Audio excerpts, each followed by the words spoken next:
मेरा मीटिंग के तैयार करा, कुछ गलतफहमी थी एडमिनिस्ट्रेशन को, पॉइंट बात हुई है, तो मुझे लगता है कि कोई स्थिति नहीं। मेरठ जा रहा हूँ, मेरठ क्यों जा रहा हूँ आप जानते हैं?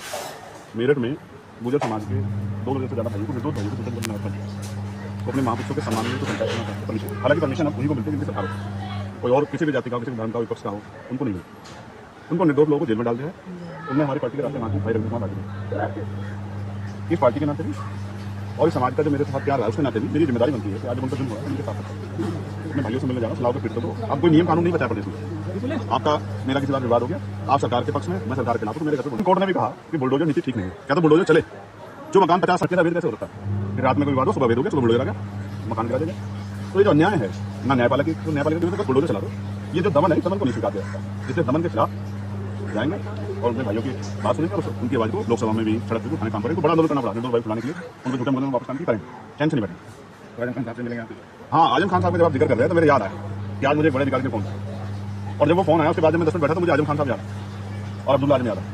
दोनों ने मुझसे कहा कि पहले मुझसे कहा कि आप वहाँ नहीं जा सकते, उनको कहा कि क्यों है, मैं संवैधानिक पद पर हूँ, चुनाव सांसदों को भाई को सलाह के मिले नहीं, तो मैंने मना किया कि भाई ये अन्याय, ये तो जो है नहीं था, मैं तो जाऊँगा। तो उन्होंने मुझसे कहा एमपी कोर्ट में हम आपको, तो मुझे एकदम आजम खान साहब याद आए बैठने के बाद। लगता है कि एमपी कोर्ट उनकी जिम्मेदारी न्यायपालिका के खिलाफ। दूसरी बात, जब आप आपको कहना है इनके लिए, चाहे मेरा गुर्जर समाज हो, चाहे मेरा गाँव समाज हो, चाहे सिख समाज हो, चाहे दलित समाज हो, मुस्लिम, उनके लिए एक बार नहीं सस्ता, 20 बार में सस्ता। और सस्ता क्या होती है? और मेरे पीछे अगर इनके साथ अन्याय होगा कुछ नहीं होगा। अगर सरकार, हमारी सरकार करे तो सरकार छोड़ देते हैं, चाहे वो गुर्जर समाज के, मुस्लिम समाज के वर्ग लोग रक्षा नहीं कर पाते, उनके सम्मान को सरकार छोड़ देते, तो सरकार छोड़ देते, तो सस्ता की बात है। यही सरकार समझाना करती थी। इन्होंने जाति के आधार पर मंत्री बनाए, इन्होंने बड़े बड़े पोस्टर लगाए। उत्तर प्रदेश में तो ट्रांसफर, पोस्टिंग, नियुक्तियां सब जो है जाति के आधार पर होती है। लंबे लंबे समय में डीजीपी नहीं मिलते, कितने समय तक कार्रवाई डीजीपी से काम चला, सब आपके सामने। हम तो भाईचारा सम्मेलन कर रहे हैं, प्रभुजन सम्मेलन कर रहे हैं, बताओ कौन सी जाति है? किसान सम्मेलन कर रहे हैं, महिला सम्मान सुरक्षा सम्मेलन कर रहे हैं, बताओ कौन सी जाति है? और उनके यहाँ देखो बकायदा जातियों के बोर्ड लगते हैं, बकायदा जातियों के बैनर लगते हैं, बकायदा जातियों पर चर्चा होती है।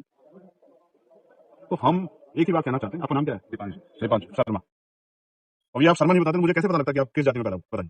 अगर दीपांशु ही होते तो मुझे कैसे पता लगता? तो मेरा ये मांग है कि अगर ये करना ही, बाबा साहब इसके प्रबल समर्थक थे, उन्होंने नेशन ऑफ कास्ट में इसको लिखा है, तो उसका सबसे आसान तरीका ये है मेरे भाई कि पार्लियामेंट में कानून बने।